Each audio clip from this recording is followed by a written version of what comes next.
हम बच्चों के लिए अपने कुछ भी कर सकते हैं। याद कैसे आएगी सर जब हम लोग को छोड़कर चले गए, हमारी मम्मी को ऐसे दर्द हुआ।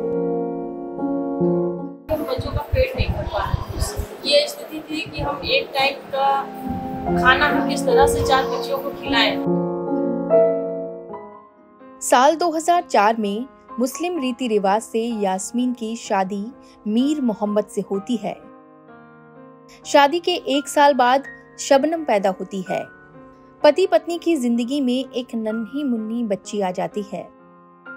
इसके बाद हिना, गुलशन और साल 2017 में शानिया पैदा होती है।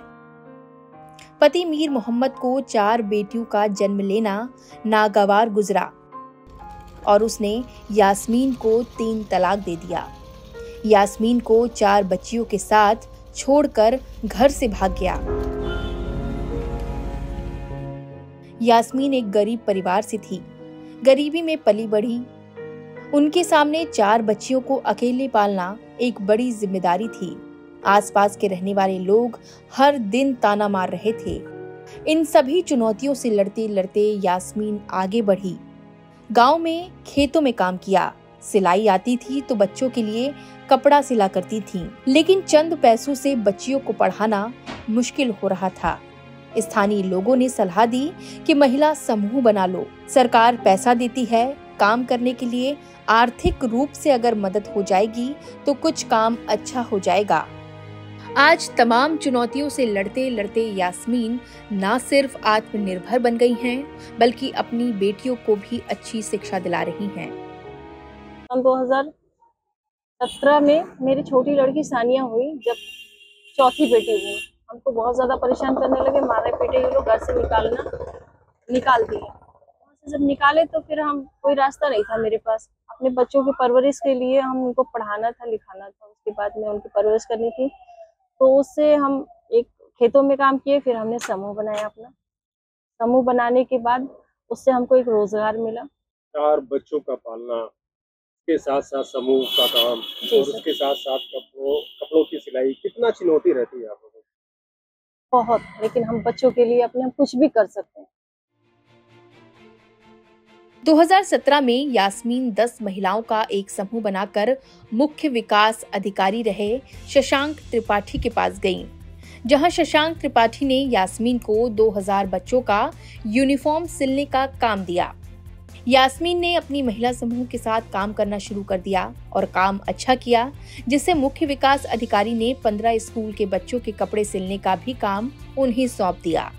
काम मिलता गया, यास्मीन की चुनौती भरा रास्ता भी धीरे धीरे आसान होता चला गया। इसी के दम पर उन्होंने अपनी 3 बच्चियों का इंग्लिश मीडियम स्कूल में भी दाखिला करा दिया। हालांकि इस दौरान भी यास्मीन को कई परेशानियां झेलनी पड़ी।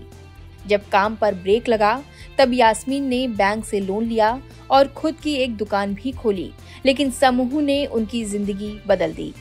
समूह बनाकर यास्मीन की इनकम बढ़ी और आज उत्तर प्रदेश राज्य ग्रामीण आजीविका मिशन से जुड़ी होने की वजह से उनकी हर माह 20,000 की इनकम होने लगी है। खेतों में काम करना, किसी के पास जाए तो खेत में कोई काम मांगने से भी नहीं देता था उस समय। मेरे ससुराल वाले इतने दबंग थे, सबको डरा के रखते थे। लेकिन जब कहीं ना कहीं किसी ने देखा कि बच्चों भूखे मर रहे हैं, खेतों में काम हमको देना शुरू किया। उसके बाद हम बाहर निकले तो एक एसपी तिवारी भैया पत्रकार थे जो हमको समूह के बारे में जानकारी दी कि इसको आप बनाएंगे तो सीडीओ साहब बहुत अच्छे हैं, आपको काम मिलेगा। फिर समूह एक अपना गठन किया सन 2018 में। सन 2018 में समूह गठन किया। फिर अपना जो है महिलाओं का काम, मतलब सिलाई का हमको बहुत अच्छा काम आता था पहले से ही, और उससे हमने काफ़ी महिलाओं को अपनी ट्रेनिंग भी दी, जिससे हमको सन 2019 में स्कूल ड्रेस का काम मिला, 2019 में 2 विद्यालय का मिला, सन 2020 में 14 विद्यालय का काम मिला। हम दीदियों ने सब मिलकर अपना काम किए और कहीं ना कहीं हमारी जो गाड़ी थी वो लाइन पे आने की आगार पे देखी तो हमको लगा कि एक ज़िंदगी जीने का एक जज्बा मिल गया हमको वहाँ से। लेकिन हमने कहीं ना कहीं जीने की ललक नहीं छोड़ी, क्योंकि हमको अपने बच्चों को पढ़ाना था। हमारे जैसी बच्चियाँ ना हो, इसलिए हमने बच्चों को पढ़ाने का प्रयास बहुत किया और आज बच्चों को पढ़ा भी रहे हैं। क्या मानती है इतना कठिन भरा सफर कैसे आपने तय किया? करते चले गए सर, तो हमको इस समूह से जुड़ने के बाद बहुत आसान लगा सर।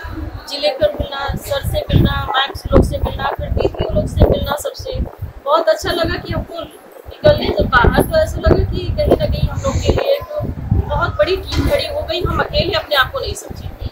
जब हम सर लोग से, मैम लोग से मिले, दीदी लोग से मिले, तो हमको लगा कि हम अकेले नहीं, हमारे अंदर बहुत ताकत है। हम अगर अपनी ताकत को अगर निकाले बाहर तो हम लोग क्या नहीं कर सकते, बहुत कुछ कर सकते हैं। आज यास्मीन ने जो कुछ भी अपनी बेटियों के लिए किया वो एक बड़ी मिसाल है। उनकी बेटियों से जब हमने बात की, उनका जो जवाब था वो सुनकर आपका भी दिल पसीज जाएगा। अच्छा, एक बात बताओ, कितना चुनौती रही कि आपकी मम्मी ने आपको पढ़ा रही है, अच्छी शिक्षा हासिल करा रही है, कितना कुछ किया आपकी मम्मी ने? हमारे लिए बहुत कुछ किया। वो सिलाई की, खेतों में काम किया जा जाके, और जितने भी काम थे सारे काम किए हम लोगों के लिए। हम लोग को पढ़ाकर अच्छी शिक्षा देना चाहती है। अच्छा, कभी आपके अब्बू आपको फोन किए, कभी बात किए? जी नहीं, कभी नहीं। अच्छा, आप लोगों को याद आती है तो? याद कैसे आएगी सर, जब हम लोग को छोड़कर चले गए। हमारी मम्मी को ऐसे दर्द में, मम्मी ने पाला पोसा हम लोग को इतना बड़ा किया है। बिल्कुल, और भी है, इनकी बड़ी बेटी है, उनसे भी बात कर लेते हैं। क्या नाम है बेटा? शबनम, इस क्लास में हो सब लोग? 9th में। क्या मानती हैं आपके पिता जी जिस तरीके से छोड़ के आप लोगों को चले गए? जी, हम लोग को छोड़ के चले गए तो अब हम लोग क्या मानेंगे। हमारी अम्मी हम लोग को मेहनत मजदूरी करके बड़ा की, और सिलाई करती थी, दुकान भी की, हम लोग को पढ़ाकर कुछ बनाना चाहती हैं। हम लोग मेहनत भी कर रहे हैं मम्मी के साथ मिलकर, कुछ बनना चाहते हैं पढ़ाई करके। फिर बहुत मेहनत की हमारी अम्मी हम लोग के लिए। अच्छा, आप पढ़ लिख कर क्या बनना चाहती जी, हैं? हम IAS बनना चाहते हैं।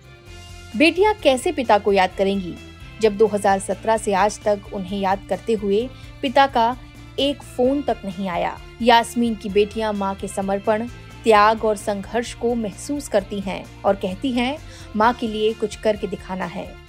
यास्मीन का पति आज मुंबई में पाव की फैक्ट्री चला रहा है, लेकिन उसने मुड़कर आज तक ये नहीं देखा कि उसकी बेटियां और बीवी किस हाल में है। यास्मीन यूपी के गोंडा की तहसील कर्नलगंज के कटरा की रहने वाली हैं और आज छोटे से गांव की रहने वाली यास्मीन हजारों 3 तलाक पीड़िताओं के लिए बड़ी मिसाल बन गई हैं। गांव जंक्शन के लिए राशिद की रिपोर्ट।